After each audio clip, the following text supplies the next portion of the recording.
Hi everybody, it's Mr. Bob again and time for another book. This one is called The Berenstain Bears and the Truth. Now, if this book looks kind of old, it is. This book is almost 40 years old. It was first printed in 1983. That's why the cover is all kind of washed out and you can tell this has been knocked out. This has been a library book that's been given away. So anyway, it's an important book and we'll talk about the lessons we learn from this book a little bit later. But now it's time for The Berenstain Bears and the Truth by Jan and Stan Berenstain. It was a lazy sort of day in bear country. The air was so still that the leaves in the big tree house where the bear family lived were hardly rustling. Except in the beehive, where the bees were always busy, nothing much seemed to be happening. It was the sort of day that sometimes leads to mischief. Inside the treehouse, Brother and Sister Bear were sitting around, not doing anything in particular. Brother was holding the soccer ball. He'd become interested in soccer and had been outside practicing free kicks.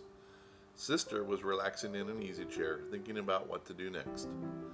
Neither Papa nor Mama Bear was around. Papa was in a shop working on some furniture, and Mama was out shopping. "I know what," said Sister. "Let's go gather some wild blackberries." Brother thought about that. "No," he said, "wild blackberries have too many thorns. And besides, the seeds get stuck in your teeth." "Well then," said Sister, "let's go out and twist each other up on the swing and see who gets the dizziest." Brother thought about that. "No," he said, "that's silly. Besides, we did that yesterday." Sister became irritated and impatient with her brother. "My goodness," she complained, "you don't want to do anything. All you want to do is sit there and hug that soccer ball. I think you must be in love with that soccer ball." "I am not," protested Brother, "but I'll tell you something. I bet I can dribble this ball past you." Brother was a pretty good soccer player and a very good dribbler, but so was Sister. The only one who saw what had happened next, besides the cubs, was a mockingbird who was perched on a twig outside an open window. Brother faced Sister. The ball was on the floor between them. First, Brother moved the ball with his right foot, then with his left, trying to trick Sister out of position. Then, quick as a flash, he gave the ball a sharp kick with his right. It almost worked, but Sister was fast too. She reached out with her knee and blocked the ball, which bounced against a bookshelf, against a chair, against a footstool, and into Mama's most favorite lamp, which fell to the floor with a crash. The mockingbird let out a screech and got out of there as fast as its wings could carry it. As it flew away, it saw Mama Bear returning from the marketplace. Now, the bear family had some house rules, just as any family has. One was no honey eating in bed. Another was no tracking mud on the clean floors. And another was no ball playing in the house. What to do? Brother looked at Sister. Sister looked at Brother. They both looked at the broken lamp, and they both listened in horror as Mama came up the front steps and into the house. All Brother had time to do before Mama came into the room was roll the ball behind Papa's chair. "My lamp," said Mama. "My best lamp. What happened?" she asked, looking into her cub's eyes. "Tell me all about it." The cubs looked into Mama's eyes, then at each other. Then they began to tell one of the biggest whoppers that has ever been told in bear country. "It was a bird," began Brother. "Yes," added Sister, "a big purple bird with yellow feet." "And green wingtips," added Brother.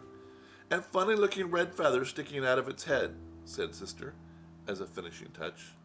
As most lies do, the purple bird begot bigger and bigger and bigger. "Yes," continued the cubs, "and it flew in that window, zoomed around the room, and knocked over the lamp." As Mama Bear was looking at the broken lamp with a sad expression on her face, Papa Bear came in from his shop. The cubs began to tell him the story of the big bird that flew in the window and broke the lamp. It was harder to tell the second time. For one thing, they couldn't quite remember how they had told it the first time.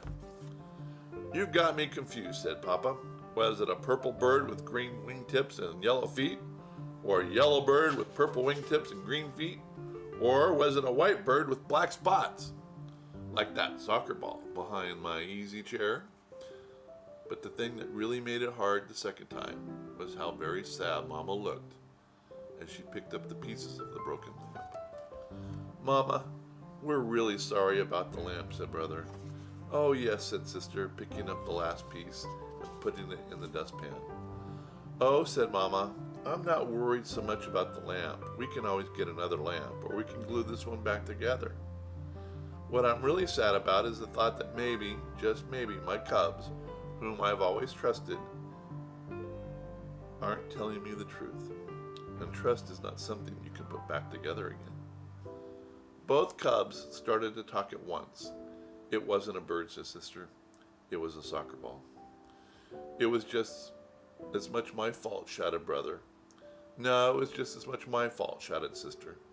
But they both shouted down by the phone, which rang loudly. It was Grizzly Gran, inviting the bear family for a Sunday visit. Hello, Gran, said Mama. Oh, everything is just fine here in the treehouse. How is everything with you? But Mama, protested Sister after Mama hung up the phone, you told Gran that everything is fine here, and that isn't really the truth. Oh, but it is, answered Mama. We've got two fine cubs who have just learned a very important lesson about telling the truth. And what could be finer than that? Now, let's help Papa glue the lamp together again. Nobody really expects cubs to be perfect. And from time to time, Brother and Sister Bear did forget the rules. Brother ate honey in bed a couple of times. One time, Sister tracked a little mud on the clean floor. And once or twice, Brother and Sister started to play ball in the house before they remembered not to. But they never, ever again told a whopper. Because trust is one thing you can't put back together again once it's broken. Well, that was a fun book, wasn't it? And an important lesson, and I want to take a minute to talk to you about that important lesson. The truth is something you depend upon every single day. For example, the money in your bank account or in your mom and dad's bank account.